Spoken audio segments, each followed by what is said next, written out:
It's new. It's amazing. It's Prell, P-R-E-L-L, Procter & Gamble's new Radiant Cream Shampoo in the handy tube. Prell brings you The Life of Riley.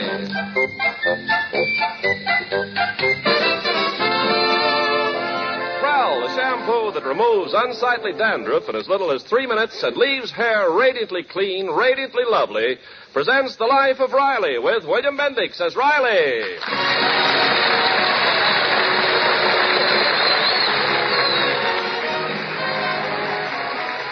Well, Thursday was Thanksgiving, as that fresh cranberry stain on your vest will indicate, and today we find Chester A. Riley thankful that it's all over. But a few days before Thanksgiving, Riley was singing a different tune as he was walking home from work with his friend, neighbor, and co-worker, Jim Gillis. Hey, wait, Gillis. Let's go down this street here. I got to pick up our Thanksgiving turkey at Al's Meat Market. Oh, I'm glad you reminded me. My honeybee told me to pick ours up. Ah, great guy, Al. You know, in our house, all four of us like the drumstick, and nobody likes the whatchamacallit. So this year, Al promised to give me a turkey with 4 drumsticks. How is that possible? One turkey with 4 drumsticks? Yeah, well, with Al, it's easy. Some other customer will get a turkey with no drumsticks and 2 whatchamacallits. You know, I love Thanksgiving, Gillis. Yeah, me too. It's nice to stay home and bask on the bosom of the family. Yeah, we're pretty lucky compared to other guys. We got something to be thankful for. After all, we've got our health. Yeah, that's something to be thankful for. We each got fine kids, and we're married to 2 fine, plain, home-loving girls. Yeah, that's something to be thankful for. You know, Gillis, we might have married a couple of flashy dames just for their looks. You know the type, those luscious blondes with those gorgeous figures, but we didn't. That's something to be thankful for. And that ain't all. I'm thankful for the good friends I got. Like you, Gillis. A guy couldn't ask for no better friend than you. You're wonderful. I love you too, Riley. I feel like we're more than just friends. We're brothers. Oh, we're more than brothers. We're sisters. Under the skin. I'll never forget what you did that time our house burned down and we had no place to live. Ah, what did I do? So I let your family live in my house for a couple of weeks. Any noble-type person would have did the same. Yeah, but you only charged us $4 a day, the ceiling price. Well, one good thing deserves another. I was just paying you back for that time 5 years ago when I needed that blood transfusion to save my life. I'll never forget how you offered your blood. Oh, it was nothing. I just called up the blood bank and told them to give you a pint out of the quart I gave them. I know, Riley, but it ain't your blood. It's the thought behind it. Gillis, I got a great idea. Why don't you and the family have Thanksgiving dinner at our house? We'll all give thanks together. Hey, that's a super pipe idea. I'll bring over our turkey and all the trimmings. Great. Oh, boy, what a Thanksgiving we'll have. 2 turkeys, 2 dishes of cranberry sauce, 2 boats of gravy, 2 pumpkin pies, 2 big cigars to smoke after dinner. And 2 wives to do the dirty dishes.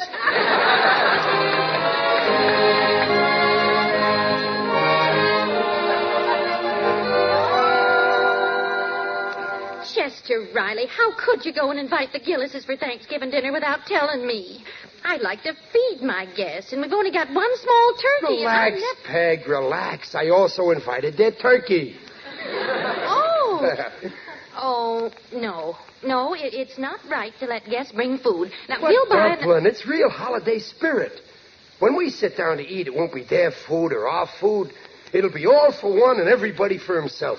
We'll have fun. Oh, I don't mind Mr. Gillis, but Mrs. Gillis is an awful pill. Now, see here, Babs. You're talking about my best friend's wife. Honeybee Gillis is not a pill. Pop's right. She's long and skinny. She's more like a capsule. Junior. You watch that fresh talk, Junior. You ain't getting so big that I can't get your mother to spank you. I'm sorry, Pop, but that Egbert Gillis is murder. And when he sits down at the table, he eats like a wolf. I said stop it. Just remember, that wolf happens to be the cub of my best friend.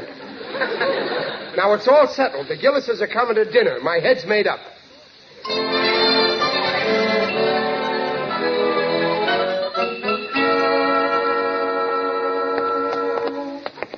Hey, hurry up, Riley. We'll be late for work. So anyway, Gillis, when I told Peg and the kids that you and the family is coming over for Thanksgiving dinner, they was thrilled.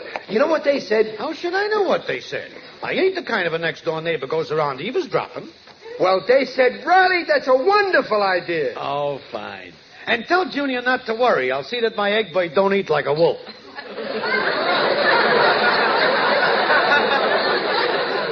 Gillis, you heard. Well, ever since that cut-rate dentist filled my tooth with copper, my ears pick up like a radio. Now, come on. If we're late once more this month, the boss will blow his top. Oh, quit worrying. Mr. Stevenson went out of town for Thanksgiving. No, he's staying here. Only his family went away. The chauffeur told me. Oh, well, then we better snap it up.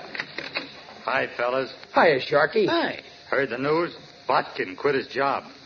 You mean the foreman, Benzedrine Botkin? Yeah. No kidding. Who's going to be the new foreman? Nobody knows yet. Stevenson is going to announce somebody after Thanksgiving. Oh, that's a great job. I wonder who's going to get it. Yeah, I wonder. Every guy in the plant is angling for it. All sorts of schemes going on. Well, I gotta go, fellas. Hey, Sharky, what's that you got wrapped in that newspaper? Oh, this? Yeah. Just some petunias I picked for the boss's desk. Ain't that disgusting, Riley? What some guys won't do just to butter up the boss. Positively sickening. Now, me, I don't mind putting in 8 hours of hard work for Stevenson, and I'll gladly work overtime for time and a half.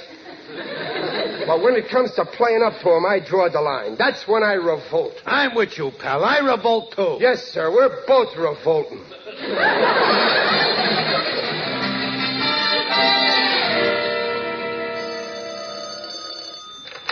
Hello, Stevenson speaking. Hello, boss. This is Gillis. I just heard you're going to be a bachelor on Thanksgiving. Me and the family would love to have you break bread on us. Well, say, that's awfully nice of you, Gillis. I think I can... hold on a minute, will you? My other phone's ringing. Hello? Hello, boss. This is Riley. What are you doing for dinner on Thanksgiving?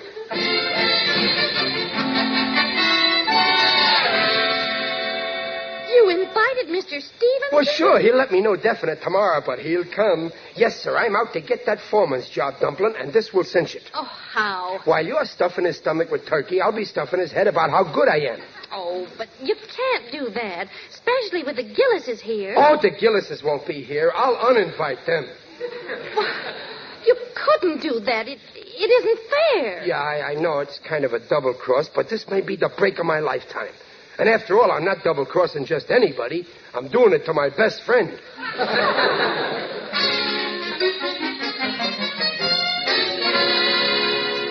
But, honeybee, don't you get it? I invite the big boss here to dinner, I get in good with him, and the next day I'm foreman. But you promised to go to the Riley. Oh, I'll get out of that pooch face. This is a crucial thing. Now leave everything to me, vision of loveliness.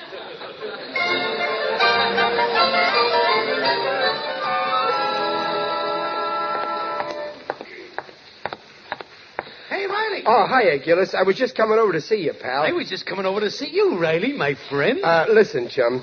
About this joint Thanksgiving dinner over at my joint.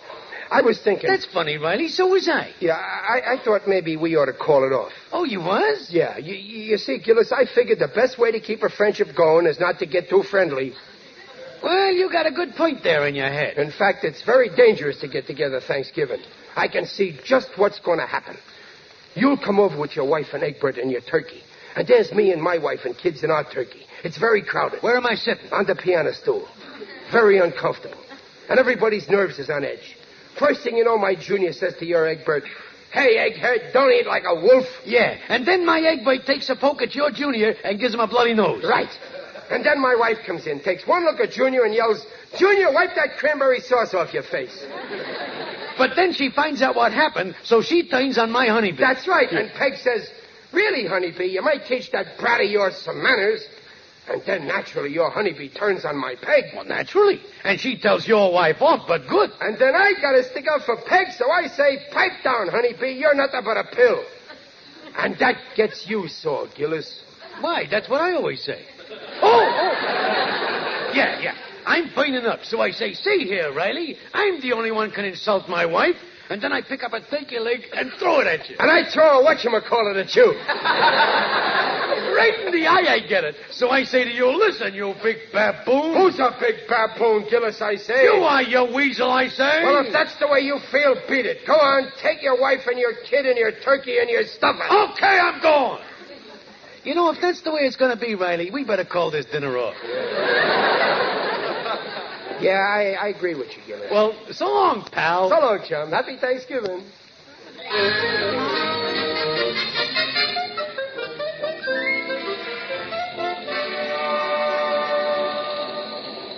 We need some more rivets, Gillis. Oh, yeah.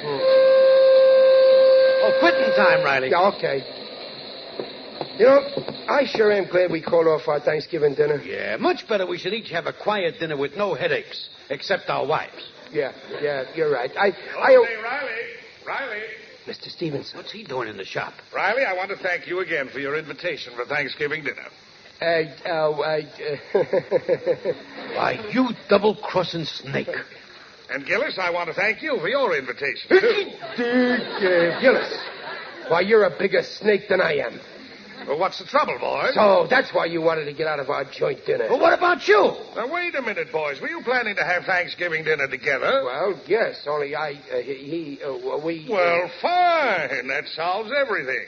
I can accept both of your invitations at the same time. So go right ahead with your original plans and count me in. See you tomorrow at 3. What a revolting development this is.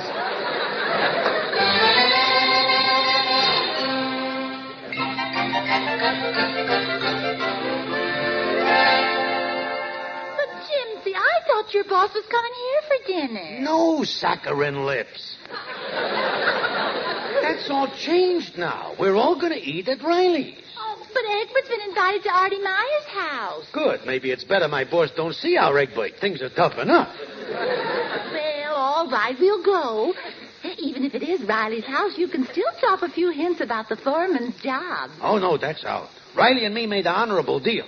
And Hinton wouldn't be croquette. I guess you're right. It's not the honest thing to do. But I got a better plan. We're bringing a turkey, and Riley's got a turkey. But what do we need 2 turkeys for? Why, yes, one'll be enough for 7 people, especially the portions Riley serves. So I'll sell our gobbler and buy the boss a box of his favorite cigars. That'll put us in solid. Oh, Gypsy, you're so clever.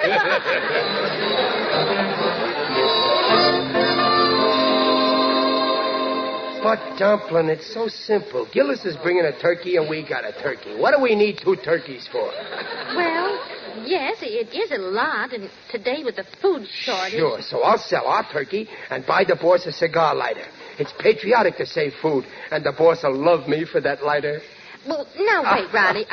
Poor Gillis. I bet he'd love to borrow my brain. Well, I don't like it, Riley. It's underhanded, and well, it's just not fair. I know, Peg, but you don't understand. This is business. And the business world, it's like a jungle. Beast against beast. That's the only way to get ahead. So don't you worry. When I'm foreman, you'll give thanks that you're married to a beast like me.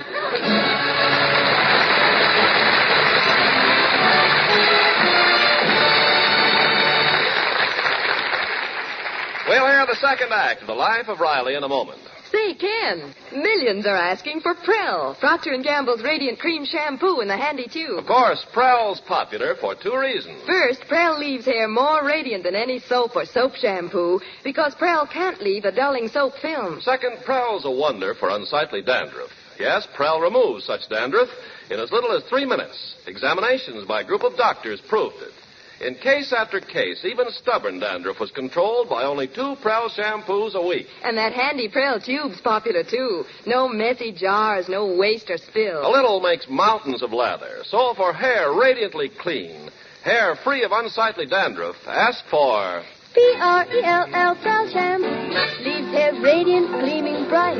Not a bit of dandruff is in sight. Comes in a tube, handy too. P-R-E-L-L Prell Shampoo. By Prell.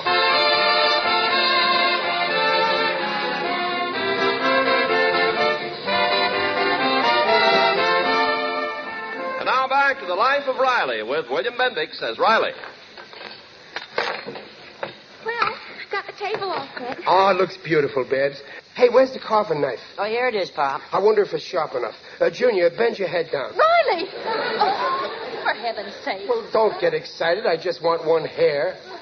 Now, who left the door open like that? Oh, shut it, Daddy. No. Leave it open. Well, why, Daddy? Well, Gillis's hands will be so full carrying his turkey, he won't be able to ring the bell. Oh, don't be silly. Shut it, Babs. Say, I almost forgot. The champagne. Where's the champagne? Oh, here, Daddy. Junior, empty the ashes out of the bucket and fill it with ice. I'll put the champagne in it. I want the boss to have everything like he has at home. Oh, this champagne's great stuff. Imported from San Diego. Oh, that must be the Gillises. Happy Thanksgiving, folks. Oh, Mr. Gillis. Come in, Gillis, old pal. I hope you've run your appetite. Don't worry, Riley. I'll gorge up my quota of victuals. Hello, Mr. Gillis. Hi. Gillis, you're alone? Oh, no. Honeybee went into your kitchen. Oh, naturally. Boy, that turkey smells delicious. Oh, yeah, I smell it, too. That aroma sure has a wonderful odor. Well, I don't smell any turkey. Well, Peg, where's your nose? Why, the air is reeking with it. It certainly is. Pardon me while I drool. Well, I better give Honeybee a hand in the kitchen. Oh, there's Mr. Stevenson. Now, remember, Gillis, no hinting about the job. Not a word. Happy Thanksgiving, everybody. Oh, hello, Mr. Stevenson. Come Hiya, in. boys. Hi there, Chief. Well, Junior, Barbara. Stevenson, Hello, how let are me you? take your coat. Thank you, Barbara. Here, sit down, boss. Make yourself at home in my chair. What Gillis means is make yourself at home in my chair. In my home. I hope I'm not too early, Riley. Oh, no, you're just in time. We were all waiting for you, including the turkey. Ah, turkey. Just the thought of it makes my mouth water. Riley, give the boss a blotter. Now, shall we sit down, Peg? Huh? Yes, dear, I'm all ready. Okay. Hello there, everybody. Hello, honeybee. Oh, Mr. Stevenson, charmed, simply charmed. Pleasure to see you, Mrs. Gillis. Well, shall we sit down, Honeybee? Yes, by all means, darling. Well, let's see. You sit here, Mr. Stevenson. Thank you. And, let me see now. Honeybee and Miss Gillis there. And Ronnie, who sits there. Yeah. Oh, and Babs and Junior. Oh, Here, Mr. Stevenson. Here, Mr. Stevenson, you do the carving, huh? Oh, no, I couldn't, Riley. Oh, go on. You're good at cutting salaries. Try it on a turkey. Well, all right. Well, I'm all set. Bring on the turkey. Okay, bring on the turkey. Yep, bring on the turkey. All right, Honeybee, bring on the turkey. Sammy, where is it, Peggy, dear? Why, in the kitchen where you put it. I didn't put it anywhere. Where'd you put it, darling?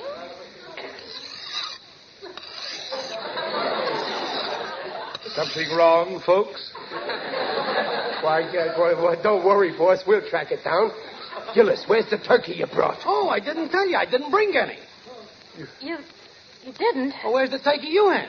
Oh, well, that's right. I didn't tell you. We ain't got it. Oh. You see, we thought you were...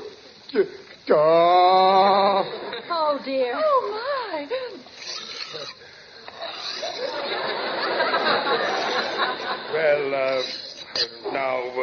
Well, Jimsy, run down to the delicatessen and see if you can get some turkey. Hurry. Okay, sit tight. Excuse me a minute, folks. Riley, say something. I read in a magazine once that sardines have got more vitamins than all...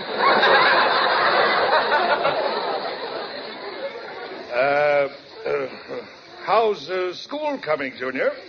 Oh, fine, Mr. Stevenson. Nice weather for Thanksgiving, isn't it? Wonder how Cornell make out against Penn. I was thinking of going to see the new play at the Madison tonight, but I hear it's a turkey. Oh, come now, folks. Just because there's been a little mishap with the turkey doesn't mean we all have to be so glum. Who wants this carving knife? Oh, you You can't imagine how embarrassed I am, Mr. Stevenson. Well, please don't be. Worse things can happen. Yeah, the boss is right. Why, if somebody walked in now and saw us sitting here like this, they'd think this was a funeral. Speak for yourself, John. Digger, it's you. Yes, it is I. Digby Odell, the friendly undertaker. You're looking fine. Very hungry. Why didn't you ring the bell, Digger? Oh, I came in through the kitchen. You see, This is my boss, Mr. Carl Stevenson. Boss, Digger Odell. How do you do? Carl Stevenson. Well, as I live and breathe, if you'll pardon the expression. Glad to know you, sir. One of my dearest cronies was your late uncle, Rufus Q. Stevenson, the pawnbroker. Oh, yes, good old Uncle Rufus. A fine man. He once helped me out of a hole. I've always regretted I couldn't do the same for him.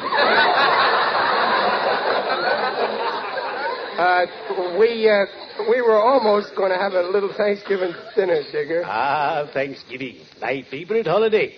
Started by the Pilgrims, one of whom was my ancestor, Roger Odell. Really? Ah, yes. He started the family profession, a stone's throw from Plymouth Rock. Gee, a pilgrim. The very day they landed, they were attacked by a ferocious band of Iroquois. And Roger Odell personally made 50 Indians bite the dust. Wait a minute, Digger. He killed 50 Indians? No, the others killed them, but Odell made them bite the dust. Well, toodaloo. Oh, we'd ask you to stay for dinner, Mr. Odell. Oh, no, thank you. My family and I were invited at the last minute to be the guests of J.J. Gabriel. Oh, yeah. He's the town's biggest undertaker. Oh, yes. He does a land office business. You're eating dinner at his place? I have to for business reasons. So I brought you over our turkey, all cooked and ready to serve. Digger! You brought us a turkey? Yes, I laid it out in the kitchen. Oh, Digger, you saved my life. I did? Well, after all, it's a holiday. Oh, thank you very much, Mr. Odell. I really must go. Gabriel is waiting for me outside. That's Gabriel now. And you know me. When Gabriel blows his horn, I come a-running. Well, cheerio. I'd better be shoveling off.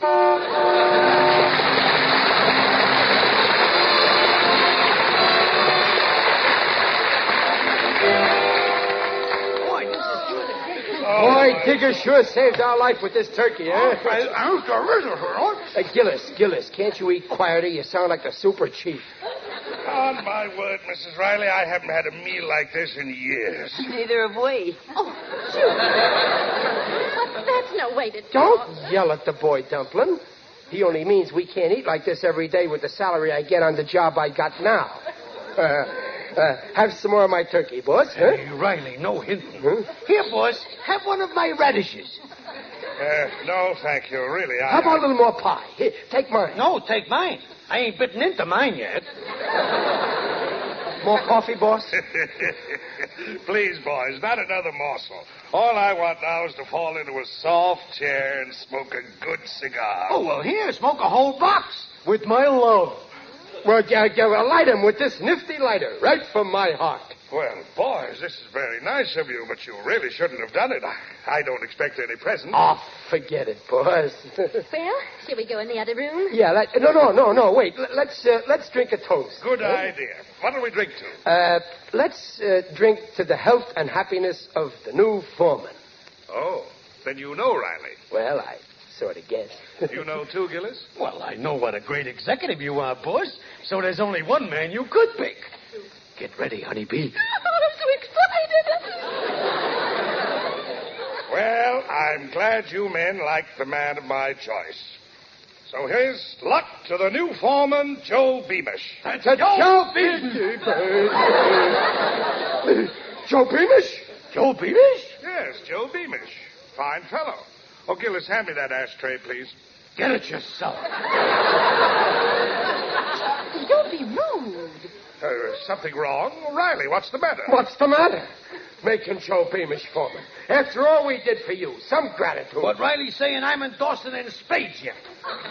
Now, wait. When you opened up the plant and you couldn't get no help, who gave up a good job to go and work for you? We did. But where was Joe Beamish? Go on, Riley. Give it to him good. Right in front of me. But Riley... And during the war, we could have gotten better jobs for more pay, but we stuck with you.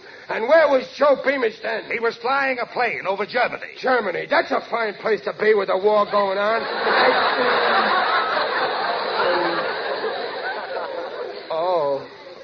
Oh, that Joe Beamish. The one who was wounded? Yes. He's out of the hospital now. And he uses that artificial leg just fine. Besides that, he has seniority, and he's a fine worker. You couldn't have picked a better man, boss. I'm sorry if I've disappointed you fellas. Oh, you didn't, Mr. Stevenson. What Riley says, I agree with him. Honest, I ain't disappointed either. Joe Beamish deserves the job. That's the way to talk, dear. I don't mind if you're not foreman. Oh, sure. Why should you mind, Dumpling? After all, you got plenty to be thankful for as it is. You're still young and good-looking. You got a son who's handsome. You got a daughter who's gorgeous. And you got a husband who... If there's any more turkey left, I'll have to whatchamacallit.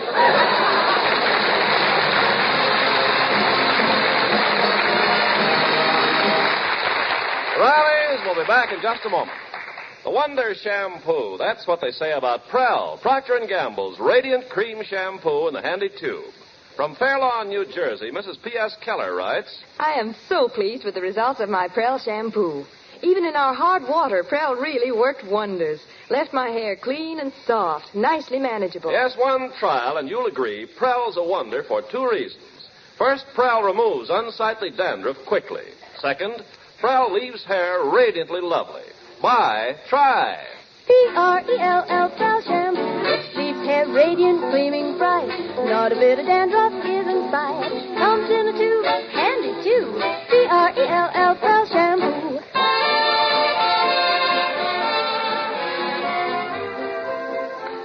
Well, it ended up a nice dinner after all, didn't it, honeybee? Oh, simply scrumptious. And even if we ain't foreman, we're still friends. Hey, Riley? Through thick and thin. Yes, Sir Gillis, and believe me, they don't come any thicker than us.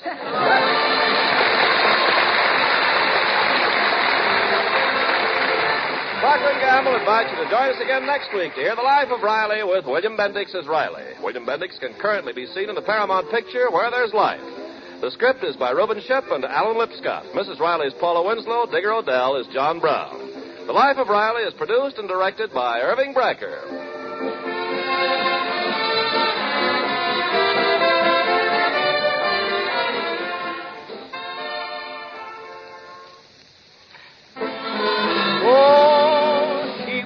The Duchess' daughter, her finery looked just so.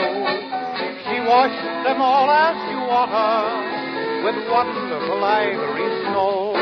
Ah, wonderful ivory snow. The soap that's so kind to your hands, you just know it's kind to sheer nylons and dainty lingerie. And your hands will tell you why Ivory Snow keeps lovely washables lovely longer. Prove it. This week, wash your dishes with Ivory Snow. When you see how it pampers your hands, you'll really know it's extra kind of fine fabrics. There's no other soap like it. Ivory Snow's the only soap, both ivory mild and in granulated form. Make suds instantly in lukewarm, even in cool water. Your hands will tell you why Ivory Snow keeps pretty lingerie and other nice things lovely longer. Oh, wonderful ivory snow. S-N-O-W.